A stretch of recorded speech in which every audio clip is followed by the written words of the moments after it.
Si se cuelga la imagen, me avisan, por favor. Bueno, vamos a empezar viendo neuroanatomía, un poco de embriología primero, muy chiquitito, muy cortito, para que ustedes puedan tener una idea de cómo se forma el sistema nervioso central, pero seguramente también lo van a ver en embriología o ya lo han visto. Entonces, miren ustedes, aquí les presento unos esquemas tridimensionales donde se muestra la secuencia de la formación de la placa neural. Arriba, miren cómo empieza todo, ¿no? Empieza todo a través de una capa que se llama ectodermo en la formación del embrión. Si ustedes se acuerdan de embriología, de este ectodermo aparece una placa que se llama la placa neural. Esta placa neural, miren, se va a convertir en un canal neural, ¿ya? Este canal neural se va a convertir, como ustedes están viendo, en un tubo neural que tiene dos aperturas, una hacia adelante y otra hacia atrás, ¿ya? Entonces, no se olviden que el sistema nervioso se forma a partir del ectodermo, ¿ya? De este ectodermo se forma esta placa neural. Y a partir de esta placa neural comienza la formación del sistema nervioso central. Miren ustedes, aquí está el canal neural, unas pequeñas crestas que se llaman crestas neurales, y luego el tubo neural.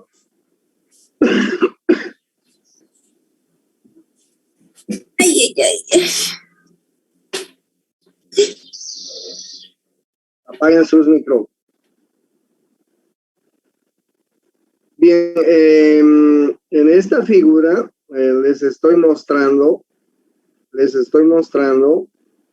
inicialmente las tres vesículas con las que se forma el sistema nervioso. Miren ustedes, inicialmente hay tres vesículas, ¿ya? Disculpe, doctor, ¿está grabando la clase? No, no estoy grabando. Gracias por hacerme recuerdo.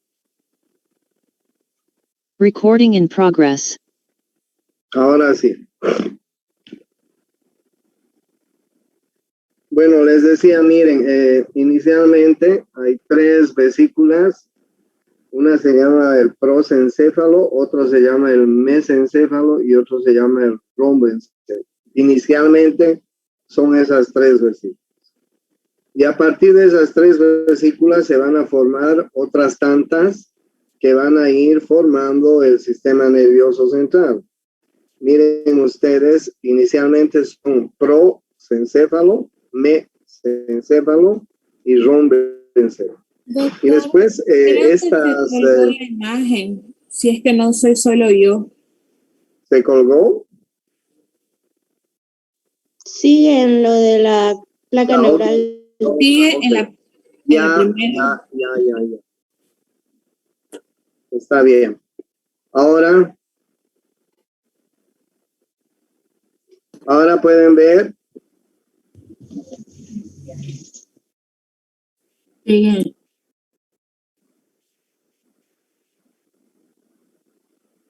Ahora pueden ver.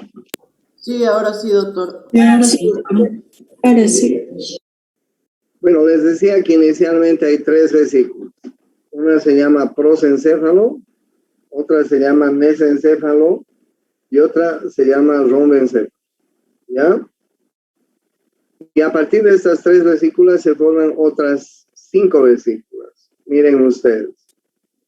Aquí está la vesícula telencefálica, de la cual se va a formar el cerebro, el diencéfalo, de la cual se va a formar el cerebro medio, el mesencéfalo, que se conoce como una parte de del puente o tallo cerebral, ¿sí?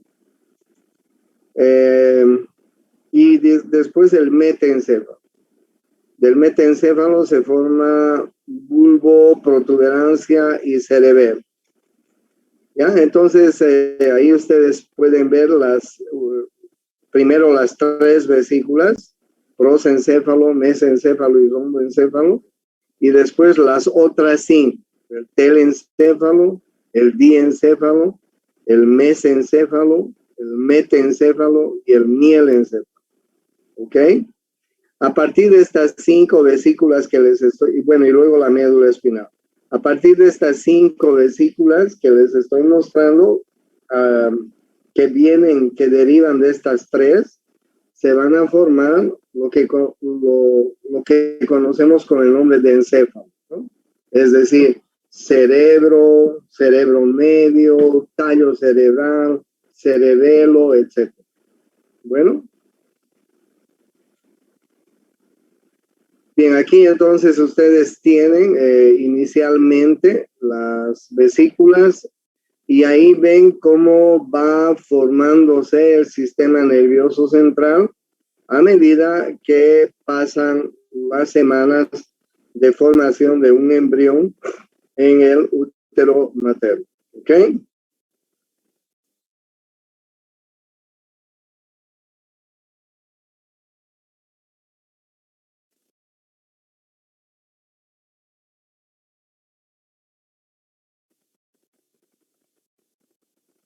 Bien, sigo. Entonces, miren, por favor, si ustedes pueden sacar una fotito a esto, a este pequeño esquema, mapa.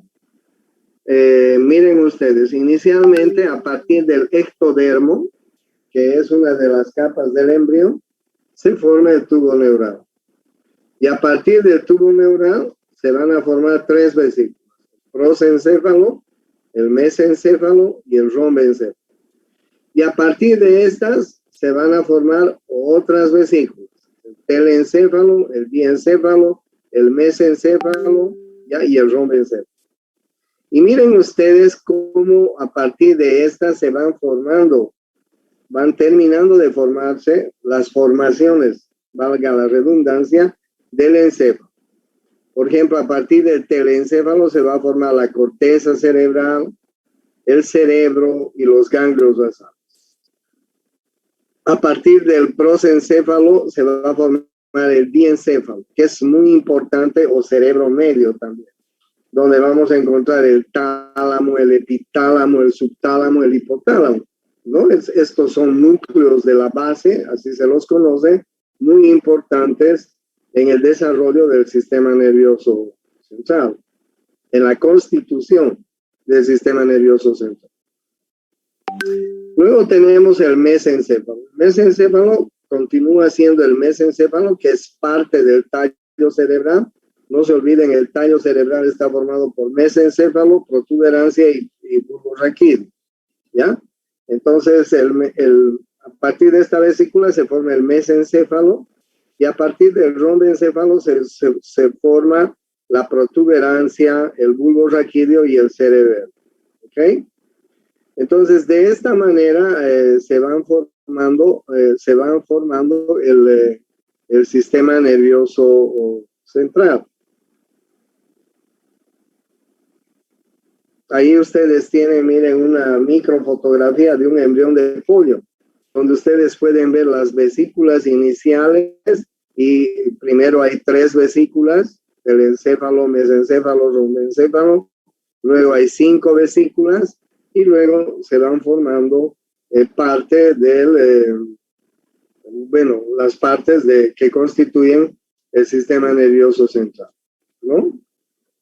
Miren ustedes, aquí hay una representación esquemática de la secuencia evolutiva a partir de unas células madre que se van formando, que existen inicialmente, cómo estas células madre van a ir formando las diferentes partes que van a constituir el encéfalo. En este caso que les estoy mostrando, a partir de las células madre, se van a ir formando células que vamos a encontrar en la corteza, en el córtex cerebral. Miren ustedes, ¿no? Y ahí ustedes pueden ver cómo las células van a ir constituyendo las diferentes partes de la corteza cerebral. Miren ustedes. La corteza cerebral en el ser humano es muy importante. Es una corteza bastante bien desarrollada en comparación con los otros animales que están por debajo del ser humano en la escala zoológica. El ser humano tiene una corteza cerebral bastante bien desarrollada y esa corteza cerebral nos hace pues, a los seres humanos seres inteligentes, seres pensantes, o sea, de diferente comportamiento que el de los animales, ¿no es cierto? No tenemos ningún parecido al comportamiento que tienen los animales, aunque algunas veces sí nos comportamos igual, ¿no? Entonces, en el desarrollo del sistema nervioso central, tanto del encéfalo como de la médula espinal, pueden haber algunas malformaciones. Por ejemplo, aquí les estoy mostrando la espina bífida. La espina bífida es una parte de la médula espinal, como ustedes pueden ver, que se ha herniado hacia afuera. Miren la médula espinal, herniada hacia afuera, y pues es una malformación bastante importante. Y aquí ustedes pueden ver un pequeño con anencefalia, es decir, sin encéfalo, algo muy raro y grave además, ¿no? Entonces, son malformaciones que aparecen en el desarrollo anormal del sistema nervioso central. Bueno, bien. Ustedes saben que el sistema nervioso central está conformado por el encéfalo. El encéfalo es todo lo que tenemos en el cráneo. Y este encéfalo además está formado por el telencéfalo, que es el cerebro, por el diencéfalo, que es el cerebro medio, que está en la parte media, donde vamos a encontrar núcleos importantes como el tálamo, el epitálamo, el subtálamo, el hipotálamo. El tallo cerebral, aquí ustedes pueden ver las tres estructuras del tallo cerebral: el mesencéfalo, la protuberancia o puente también se llama, y el bulbo raquídeo. Y en la parte posterior el cerebelo, ¿ya? Más la médula espina, Entonces a esto nosotros conocemos con el nombre de sistema nervioso central. Sistema nervioso central, ¿ya? En el sistema nervioso central vamos a encontrar unas membranas que, como ustedes ven, se llaman meninges. Miren, aquí esquemáticamente hay una representación en el cráneo de las diferentes capas. Aquí ustedes pueden ver el cuero cabelludo, la poneurosis, el periósteo, el hueso, y después vienen las membranas que rodean a todo el sistema nervioso central, es decir, encéfalo y médula espinal. Y de afuera hacia adentro es la dura madre, la aracnoides y la pía madre, ¿sí? Dura madre, aracnoides y pía madre. La pía madre es la capa más interna que está en contacto con el cerebro. El espacio que está por fuera de la dura madre se llama espacio epidural. ¿Ok? Y es importante porque ahí suelen aparecer hemorragias cuando hay traumatismos cráneoencefálicos, en los espacios epidurales. Ustedes saben que en el espacio epidural vamos a encontrar la arteria meningia media. Si se acuerdan del parietal en la cara endocranial, encontramos los surcos de la arteria meningia media. Cuando la arteria meningia media se rompe producto de un traumatismo cráneoencefálico, puede haber una hemorragia epidural, ¿ya? También pueden haber el espacio que hay debajo de la dura madre se llama subdural. Espacio epidural por fuera, espacio subdural por dentro. Luego tenemos la aracnoides, y miren lo importante de la aracnoides, ¿no? Entre la aracnoides y la pía madre está el espacio subaracnoideo. Y en el espacio subaracnoideo vamos a encontrar el líquido cefalorraquídeo. El líquido cefalorraquídeo es un líquido muy importante que tiene como característica amortiguar el sistema nervioso. Pero no solamente encontramos líquido cefalorraquídeo por la parte de afuera. Vamos a encontrar en la parte interna también del sistema nervioso, vamos a encontrar líquido cefalorraquídeo en unas cavidades que se llaman los senos cerebrales, que ya les voy a mostrar. Entonces, miren, en el espacio subdural vamos a encontrar el líquido cefalorraquídeo. Ustedes pueden ver ahí unas vellosidades que se llaman las vellosidades aracnoideas, que son los lugares donde van a drenar el líquido cefalorraquídeo. ¿Ya?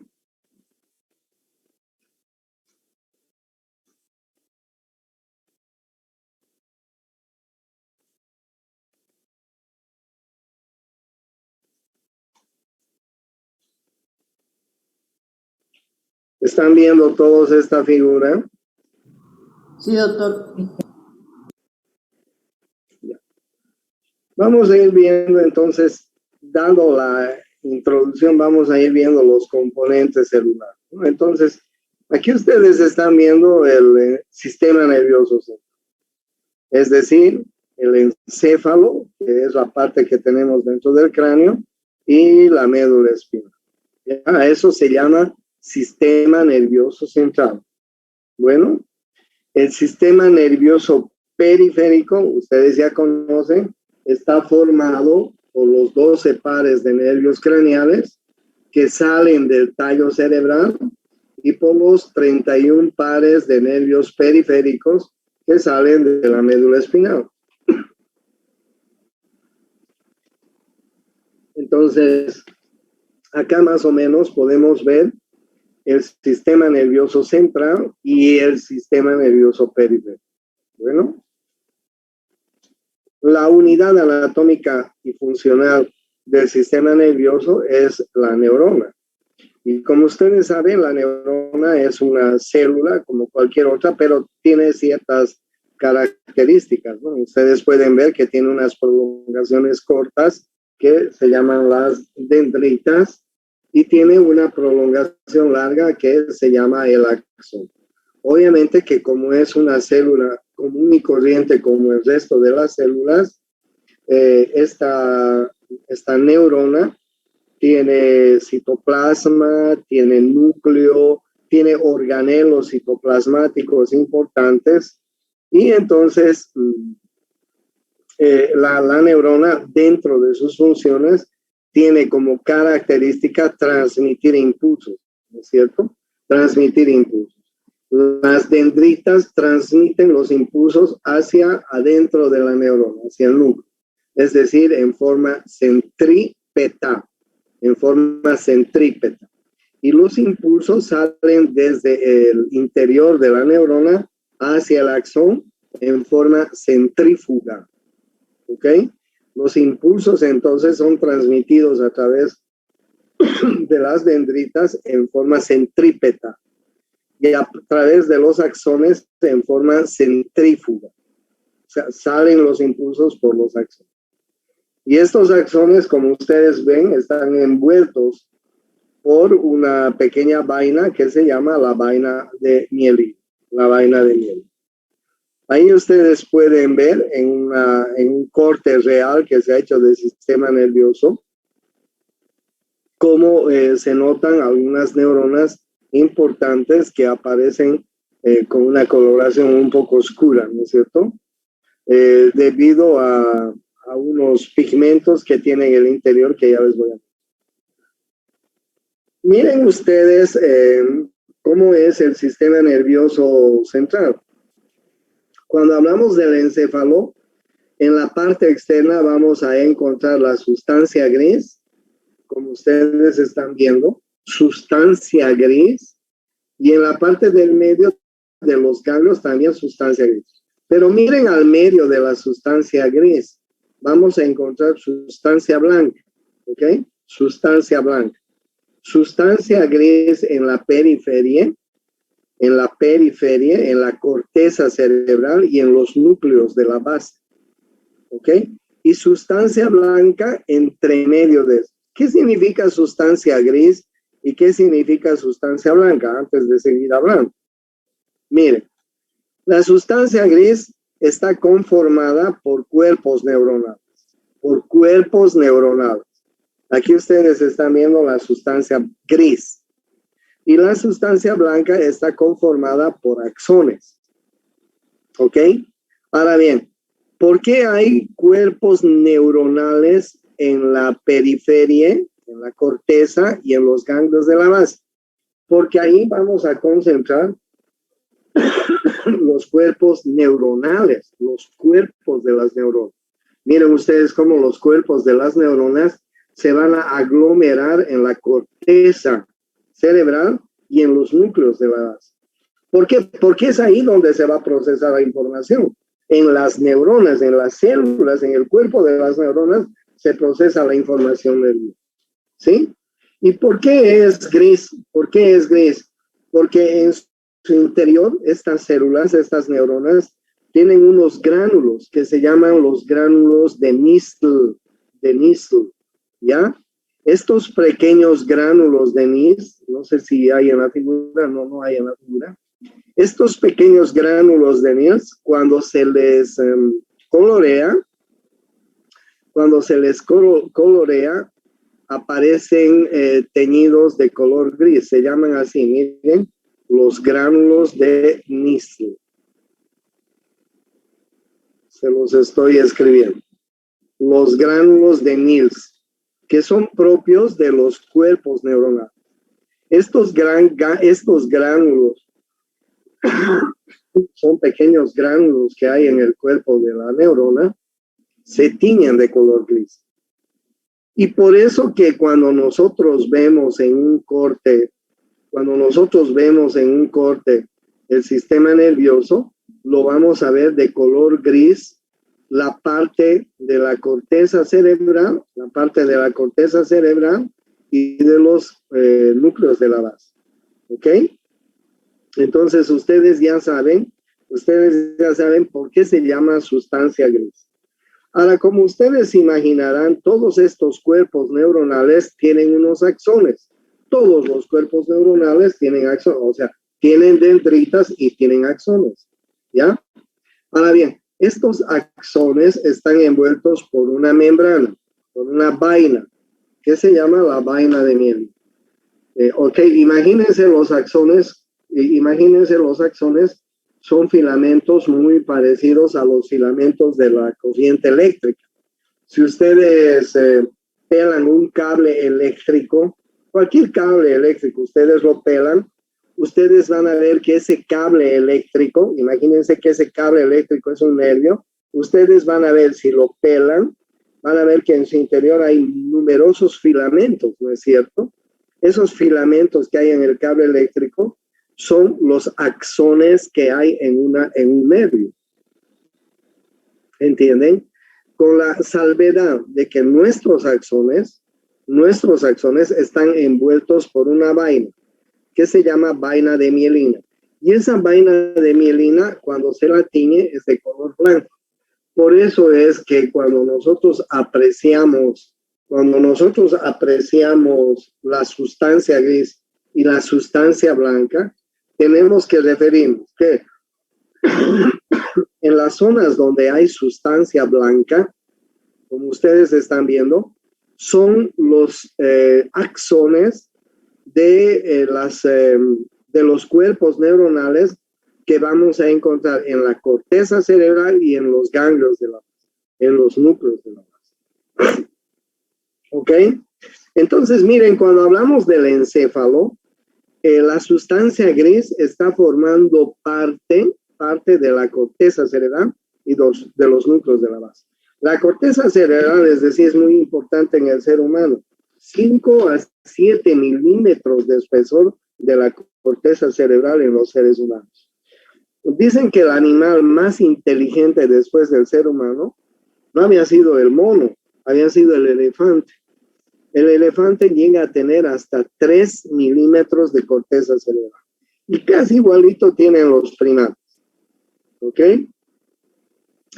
Pero miren, de 3 milímetros a 5 milímetros, y en algunas regiones hasta 7 milímetros de corteza cerebral en los seres humanos. Por eso es que el ser humano es pensante. Por eso es que el ser humano es una criatura inteligente en comparación con los otros animales. Por eso es que el ser humano en el desarrollo, en el desarrollo de la humanidad, de todos los seres, ha alcanzado niveles de inteligencia bastante importantes, ¿no? Imagínense cómo en los últimos 50 años ha progresado, por ejemplo, la parte de la telecomunicación. O sea, podemos comunicarnos a través de unos teléfonos celulares muy inteligentes, ¿no es cierto? Para decirles algo. Y entonces el ser humano es un ser que razona antes de tener alguna reacción, normalmente, ¿no? Gracias a la corteza cerebral y a los núcleos de la base.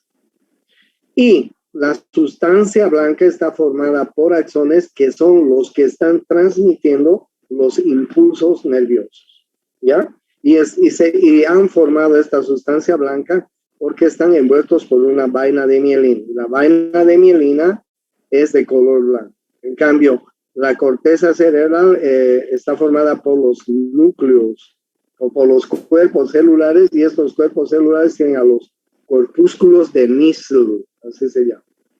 En la médula espinal pasa un poco al contrario. Miren, la sustancia blanca, es decir, axones, están en la parte periférica de la médula espinal.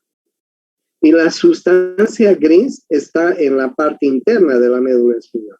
Miren que la sustancia gris de la médula espinal está formando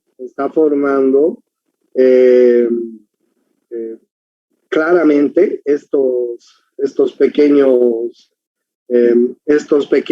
pequeñas formaciones que algunos anatomistas dicen que tiene la forma de una H, otros dicen que tiene la forma de una mariposa, ¿no es cierto? Que ya vamos a ir explicándoles cómo están formando, qué están formando los elementos de la sustancia gris. Entonces, los cuerpos neuronales en la médula espinal están formando astas anteriores, astas centrales y astas posteriores, ¿ya? Los cuerpos neuronales.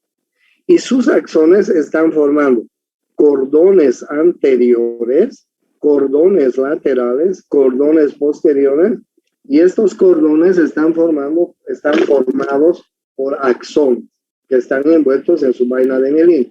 Ahora, estos cordones anteriores, laterales y posteriores tienen la función de transmitir impulsos en la médula espinal, ¿ok? Que van a subir, que van a llevar esos impulsos desde la médula espinal hasta la corteza cerebral. Ya los vamos a ir viendo. Entonces, ese es el concepto que deberíamos saber de lo que significan la sustancia gris y la sustancia blanca. Bueno, bien. Y miren, ¿cuál es la función más importante de las neuronas? Las neuronas tienen como función la sinapsis, como ustedes están viendo, ¿no? Esta es una microfotografía electrónica que corresponde a una sinapsis. Y miren ustedes claramente cómo en la sinapsis, sí, en la sinapsis están notando la presencia de terminales sinápticas. Ahí ustedes ven las terminales de los axones y de las dendritas, se llaman terminales sinápticas, de vesículas sinápticas que están en rojo, ¿no? Y ustedes pueden ver cómo se van a transmitir los impulsos a través de descargas eléctricas en algunos casos y a través de liberadores de mediadores químicos en muchos casos, ¿ya? Entonces, las sinapsis pueden ser eléctricas o pueden ser químicas. Bueno, Aquí les estoy mostrando diferentes tipos de neuronas que pueden haber que hay en el sistema nervioso. Por ejemplo, miren, en la figura A, ustedes están viendo una neurona multipolar con dendritas múltiples y un axón largo. Y esta neurona es una neurona prototípica de la médula espinal. Y además de las neuronas que salen de la médula espinal a la periferia. ¿Ok? Entonces, ahí ustedes tienen las neuronas multipolares. En la figura B, ustedes pueden ver las neuronas multipolares con axón corto. Miren esos axones cortos que se encuentran en la sustancia gris del encéfalo y en la médula espinal. En la figura C, ustedes van a ver unas células que se llaman neuronas piramidales, que son muy importantes. Estas neuronas piramidales las encontramos en la corteza cerebral. En la figura D estamos encontrando las células de Purkinje, que también vamos a encontrar en la corteza cerebral. Miren, en la figura E estamos encontrando una neurona bipolar. La neurona bipolar. La dendrita se ramifica en la periferia, como ustedes están viendo. Por ejemplo, las células bipolares de la retina. Esta es una dendrita y este es un axón. Miren qué interesante, ¿no? Y aquí en la última figura estamos viendo la neurona pseudo-unipolar. La dendrita y el axón no están separadas por el cuerpo celular. Estas neuronas las encontramos en los ganglios espinales, que ya les voy a mostrar cuáles son. ¿Ya? Entonces, miren que hay diferentes tipos de neuronas en el sistema nervioso. Entonces, ustedes pueden ver acá como un axón, miren, es claramente un axón, está envuelto por una vaina de mielina. La vaina de mielina envuelve. ¿Para qué hay una vaina de mielina? Aquí está el núcleo. Esta es una célula que se llama la célula de Schwann. Y la célula de Schwann es la formadora de la vaina de mielina. ¿Para qué tenemos vaina de mielina? Tenemos vaina de mielina para transmitir mejor los impulsos. Es decir, aísla el axón, lo aísla para que este axón transmita mejor los impulsos nerviosos. ¿Ok? ¿Y cuál es la neurona formadora de la vaina de mielina? Ahí ustedes tienen una célula que se llama la célula de Schwann, que está formando la vaina de mielina en el sistema nervioso, en los axones fundamentales. ¿Ya? Muy importante. Miren ustedes cómo se va formando la vaina de mielina a partir de estas células de Schwann que les he comentado. Bueno, pero hay dos tipos de células nerviosas. Unas son las neuronas y otras son las neuroglias. ¿Ok? Neurona y neurón. Neurona y neurón. Miren este cuadro. ¿Están viendo este cuadro? Lo voy a agrandar para que ustedes comprendan bien cuál es la función. ¿Cuál es la función de la neurona y cuál es la función de la neuroglia? La neurona es la verdadera célula nerviosa que tiene como funciones la formación de estímulos, la conducción de estímulos y la elaboración de la información. Miren qué importante es la función de una neurona. ¿Y qué son las neuroglias? ¿Qué es la neuroglia? Son también neuronas que están sosteniendo, esa es la palabra, sosteniendo a las verdaderas neuronas. O sea, en el sistema nervioso central se ha formado una red, imagínense una red que está formada por numerosas, miles, millones de células nerviosas. Dentro de estas células nerviosas hay unas que van a conducir estímulos, formar y conducir estímulos. Y hay otras que están sosteniendo a las primeras. Y dentro de estas otras, que se llaman neuroglia o células gliales también como ustedes están viendo en la figura, vamos a tener diferentes tipos de neuroglia, pero no tienen la función de las neuronas verdaderas. Miren ustedes, ¿cuáles son las funciones de las células de la neuroglia? Por favor, atiendan. Dentro de las neuroglias, de las células de la neuroglia, o células gliales, tenemos, por ejemplo, los astrocitos, ¿sí? Los astrocitos. Tenemos, por ejemplo, la microglia. Tenemos, por ejemplo, los oligodendrocitos. Por ejemplo, tenemos las células ependimarias. Tenemos las células del plexo coroideo. Tenemos las células de Schwann. Tenemos las células satélites. Todas estas células forman parte de la neuroglia, que es una parte de la red, esa red de millones y millones y millones de células del sistema nervioso, que están ayudando a que las neuronas estén conectadas entre sí. Las neuronas están sobre toda esta red de neuroglia, de células gliales que existen en el sistema nervioso. Ahora bien, cada una de estas células gliales tiene diferente función. Por ejemplo, miren ustedes los astrocitos, para darles un ejemplo. Los astrocitos mantienen constante el medio interno en el sistema nervioso. Participan en la formación de la barrera hematoencefálica.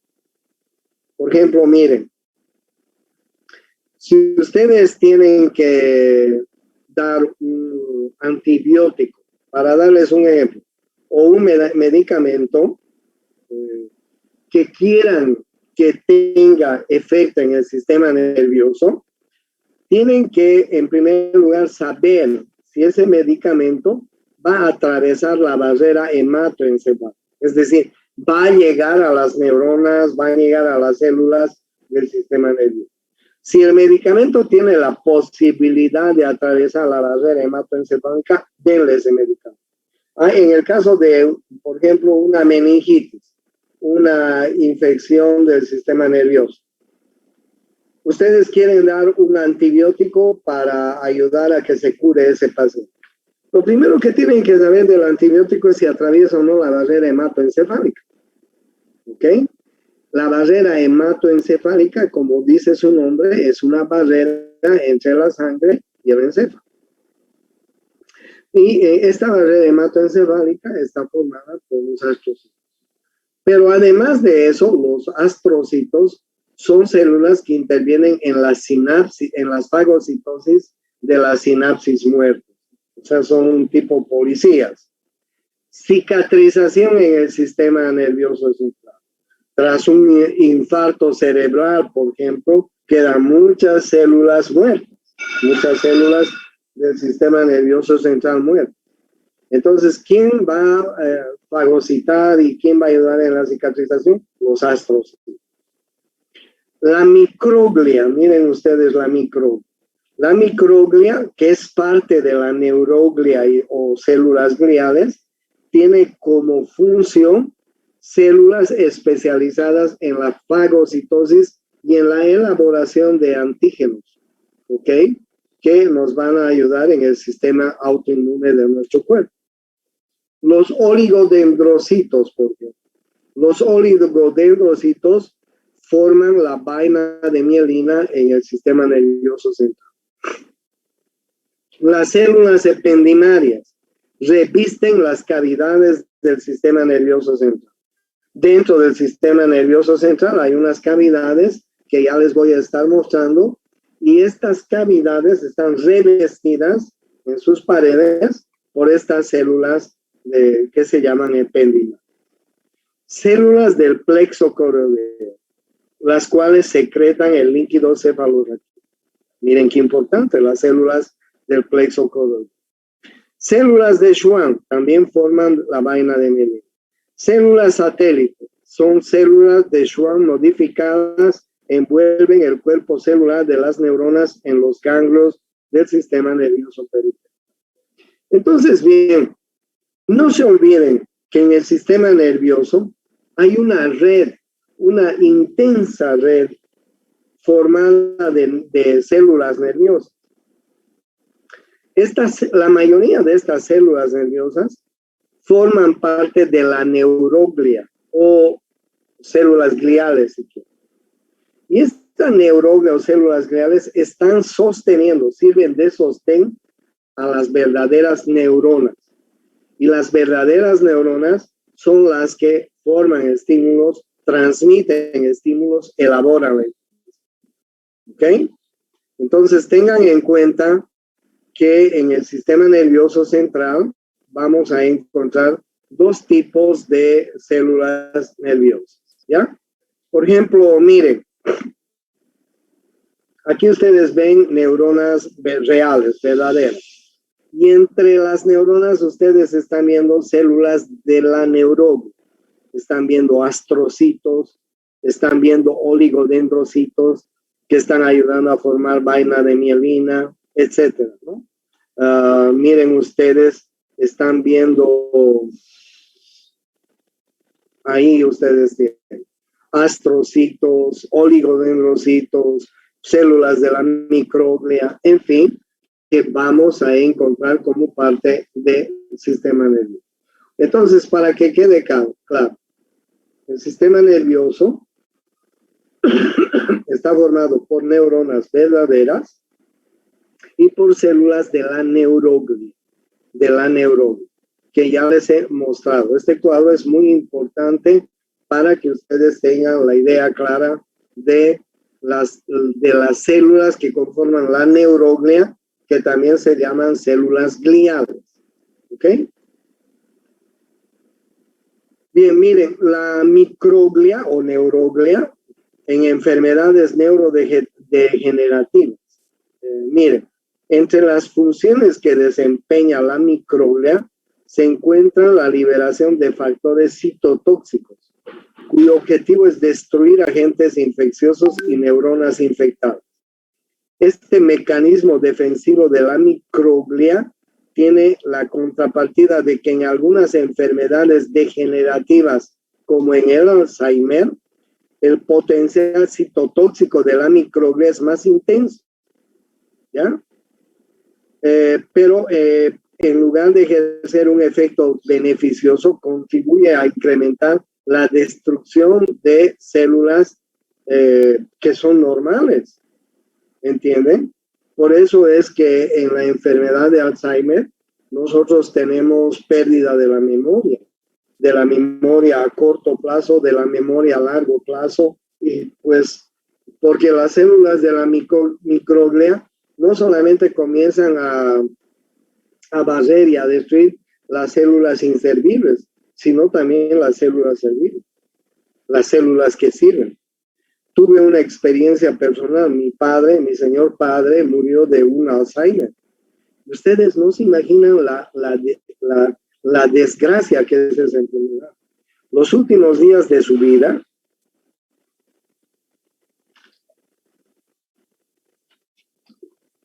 no sabía en qué planeta vivía, en qué país vivía, en qué ciudad vivía, en qué fecha vivía, en qué año vivía.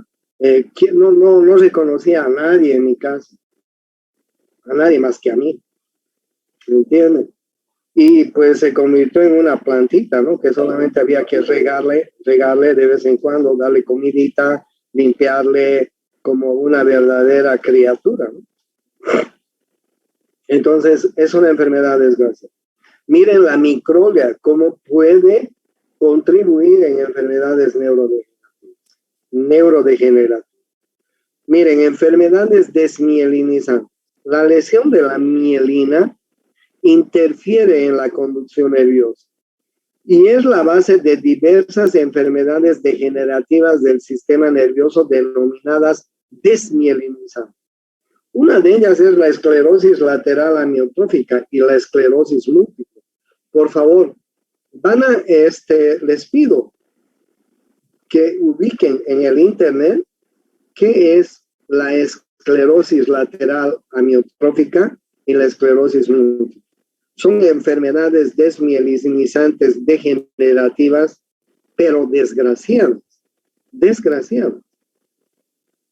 Les pido que busquen, por favor, terminada la clase en el internet y vean cuán desgraciadas son estas, ¿no? La liberación de factores, ¿dónde estoy? Aquí estoy. Como la esclerosis múltiple, como la esclerosis lateral amiotrófica y la esclerosis múltiple. En la esclerosis múltiple, la mielina evoca una respuesta autoinmunitaria que suele desarrollarse en brotes sucesivos y que conduce a su destrucción por la microbia. O sea, comienzan a destrozar sus propias vainas de mielina. Alteraciones de la glía satélite. Las alteraciones funcionales de la glía satélite de los ganglios sensitivos se han asociado a procesos de dolor neuropático. Por ejemplo, hay una enfermedad que se llama el herpes zóster. Es una enfermedad muy común en los viejos. El herpes zóster es una enfermedad producida por el virus de la varicela. ¿Ok? Y este virus produce unas lesiones bien típicas en los viejos. Algunas veces he visto también gente joven, de 40 años, de 30 años, ¿ya? Entonces, toman los axones periféricos, esta enfermedad, o este virus, ¿ya? El herpes, y desmieliniza. Es decir, destruye la vaina de mielina de los vecinos. Son gente que tiene lesiones en la periferia, en todo el recorrido de un nervio, y el dolor es tremendo. El dolor de un axón desmielinizado es jodidísimo. No lo puedes curar hasta en 1, 2, 3 años. Tiene dolor. Imagínense un cable de luz sin su envoltura. ¿Qué va a producir un cable de luz sin su envoltura? A ver, díganme ustedes.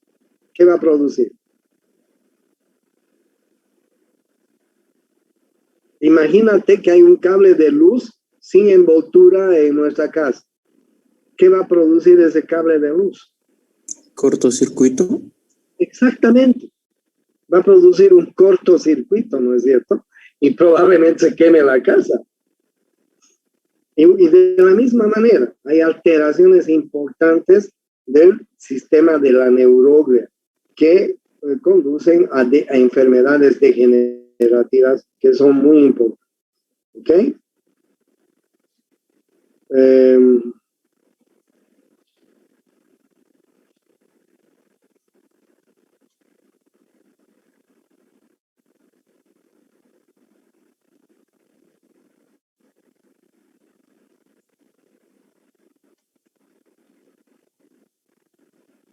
Bien, entonces yo les he hablado de las neuronas y de la neuroglia. Están viendo este cuadro, ¿no? Que les he puesto. Sí, doctor. Les he hablado de las neuronas y de las neuroglias, no se olviden. Entonces ustedes ya saben cuál es la diferencia entre una neuroglia y entre células de la neuroglia y las neuronas verdaderas, ¿ya? Las neuronas son las que transmiten impulsos, elaboran impulsos, ¿ya? Y además las neuronas están conformadas fundamentalmente por neurotransmisores. Y estos neurotransmisores sirven en la transmisión de impulsos, ¿ya? Ya saben lo que es una neurona. Las células del sistema nervioso especializadas en la obtención y transmisión de datos son las neuronas. Para ello utilizan procesos electroquímicos. Las neuronas están siempre recogiendo y evaluando la información sobre el estado interno del órgano y del ambiente externo e intercambio entre sí, para que las necesidades de las personas puedan ser suplidas. Miren ustedes la cantidad de neuronas. Tenemos alrededor de 100 billones de neuronas. Y miren la cantidad de, ¿cómo se había escrito? 100 billones de neuronas. No sé cuántos ceros hay acá. ¿Ok? El tamaño de las mismas oscila entre 4 y 100 micras. ¿Saben lo que es una micra? Dividan 1 milímetro. Todos conocen el centímetro y el milímetro. Dividan 1 milímetro en 1000 partes. Y esa es una micra. 1 milímetro entre 1000 partes, dividido en 1000 partes. Y esa es una micra. Obviamente que es microscópica. Obviamente que no podemos ver una micra, ¿no es cierto? Solamente la podríamos ver en el microscopio. Entonces, miren ustedes, entre 4 y 100 micras miden las neuronas, ¿ya? Y como ya les he mostrado, tiene forma variable. Posee extensiones cortas que se llaman dendritas y los axones, ¿no es cierto? Ya les he hablado de eso. Ahí tienen ustedes diferentes tipos de neuronas que son fotografías reales que ustedes están viendo, ¿no? ¿Cuál es la diferencia entre axones y dendritas? Miren, los axones llevan información al cuerpo celular, las dendritas portan información del cuerpo celular. ¿Ok? Claro, un axón va a transmitir la información a otra neurona. Llevan información al cuerpo celular de otra neurona. La superficie de los axones es lisa, la de las dendritas es irregular. Tiene unas espinas que se llaman espinas dendríticas. Abundancia. Los axones normalmente existen uno para cada célula. En cambio, las dendritas existen muchas dendritas para cada neurona.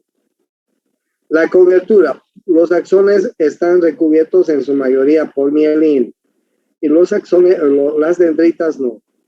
Se ramifican a lo largo del cuerpo celular, se ramifican los axones y alrededor del cuerpo celular se ramifican las dendritas. ¿Ya? Entonces ya saben ustedes cómo está conformada una neurona. Es una célula como cualquier otra, ¿no es cierto? Tiene su citoplasma, su núcleo, su cuerpo citoplasmático y todo eso. Esta es una neurona. Esta es una neurona.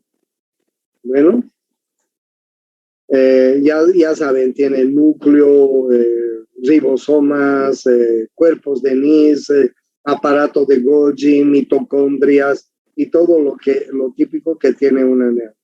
Miren ustedes todo lo que tiene una neurona. ¿Ya? O sea, una neurona es una célula común y corriente, con características especiales. Ya les he mostrado la clasificación de las neuronas, ¿no es cierto? Les he dicho que hay neuronas de diferentes formas y tamaños. Bueno, ahora bien, la comunicación neuronal es muy, muy importante. Las neuronas se comunican entre ellas a través de impulsos que se llaman sinapsis, ¿no es cierto? Y las sinapsis pueden ser eléctricas o pueden ser químicas. ¿Qué quiere decir una sinapsis eléctrica? Permite la transferencia directa de la corriente iónica, es decir, de iones de una célula a otra, que tiene lugar en localizaciones especiales llamadas uniones, que son canales que permiten a los iones, sodio, cloro, potasio, calcio, etcétera, pasar directamente del citoplasma de una célula al citoplasma de otra, proporcionando una transmisión muy rápida. O sea, esta es una de las sinapsis más frecuentes que se llama eléctrica. Y la otra es la sinapsis química. La sinapsis química se refiere que una célula va a transmitir su señal a través de neurotransmisores, que son sustancias químicas producidas en las neuronas, por las neuronas. ¿Ya? Entonces, miren, hay dos tipos de sinapsis, una sinapsis eléctrica y una sinapsis química. Ahora bien, en la sinapsis química hay neurotransmisores. ¿Y qué son los neurotransmisores? Como ustedes están viendo en la figura, las neuronas se comunican entre sí a través de impulsos electroquímicos. El impulso nervioso viaja desde el cuerpo hacia el axón hasta alcanzar una sinapsis donde desencadena la liberación de mensajeros químicos que se unen a receptores específicos, transfiriendo la información y continuando su propagación. Miren, el cerebro humano contiene decenas de billones de neuronas interrelacionadas por un número de 6 a las 10 veces mayores de sinapsis. Existen más de 90, existen más de 110 neurotransmisores diferentes.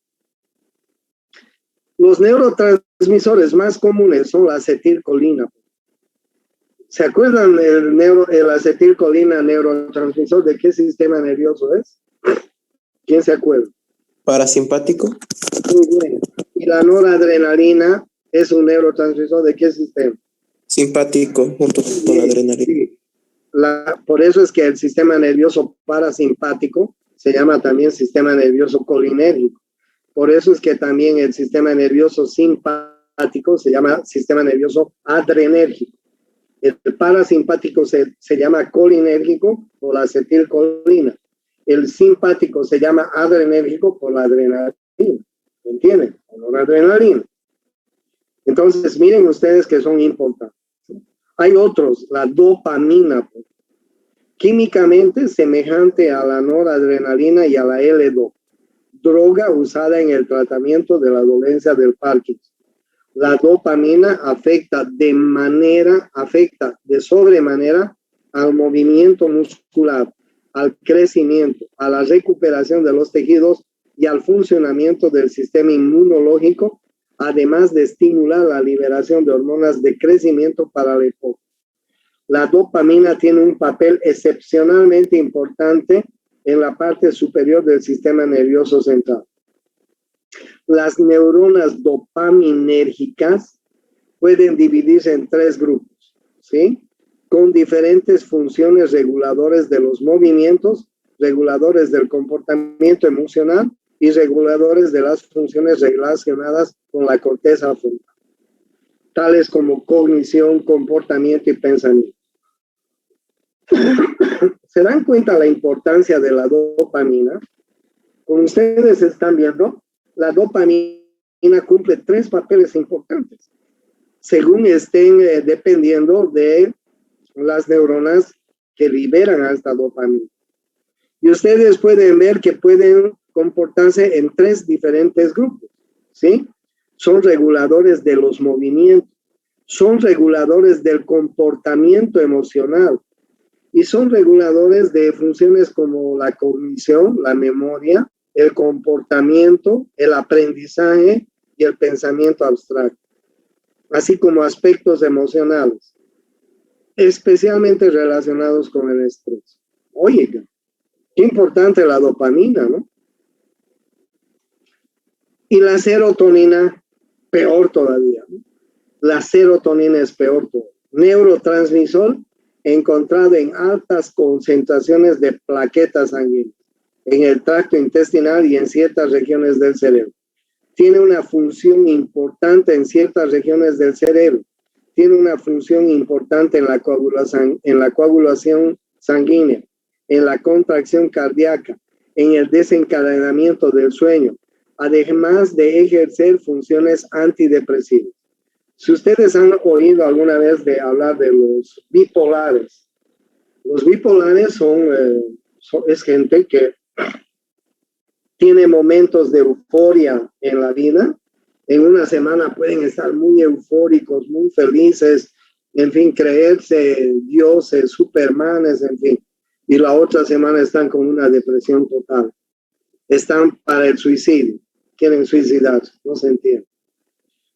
Los alcohólicos, por ejemplo, los drogadictos, por ejemplo, son bipolares. Cuando están en estados depresivos, le brincan al alcohol. Ellos encuentran en el alcohol, en las drogas, el medio para subsistir en la vida. Entonces, ¿qué hacemos ahora los médicos en los pacientes bipolares, alcohólicos, drogadictos, etcétera? Hay que darles medicamentos que regulen la liberación de serotonina.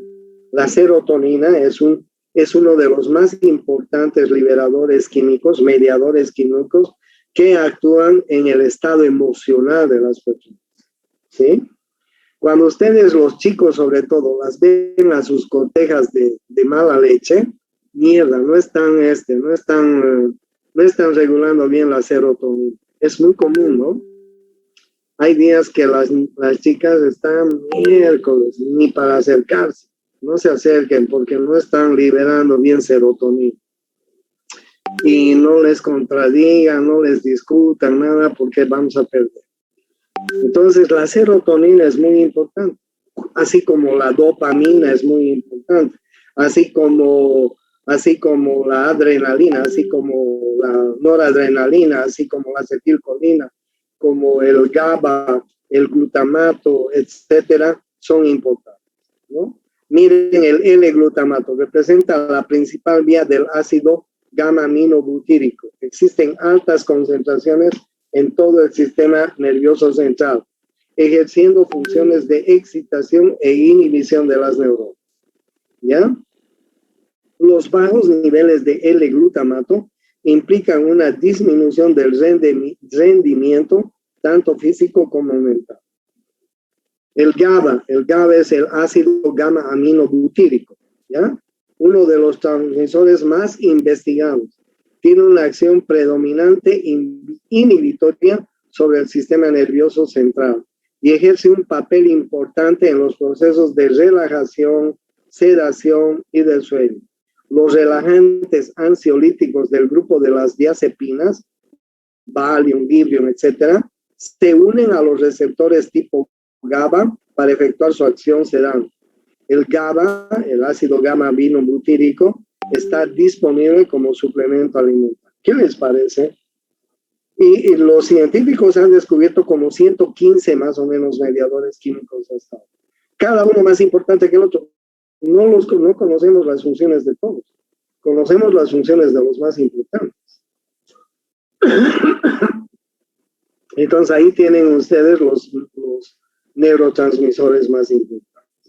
¿Listo? Miren, les voy a hablar de esto más. Miastenia gravis es un trastorno autoinmunitario en el que se produce anticuerpos contra los receptores de la acetilcolina. Es decir, el receptor postsináptico en la unión neuromuscular, ¿sí? Pues se va destruyendo para la acetilcolina. Como resultado, se reduce la capacidad de la respuesta del músculo a la actividad en los nervios motores y activación simpática. Es clásico que los pacientes con miastenia se quejen de fatiga, debilidad que atañe a los músculos de los miembros y algunos pacientes a los músculos vulvares. ¿Ya? Por favor, van a ver qué es la miastenia gravis también.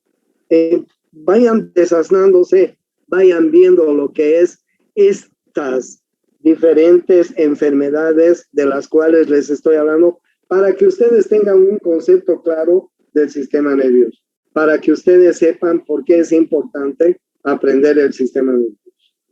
¿Ok? ¿Tienen alguna pregunta hasta acá?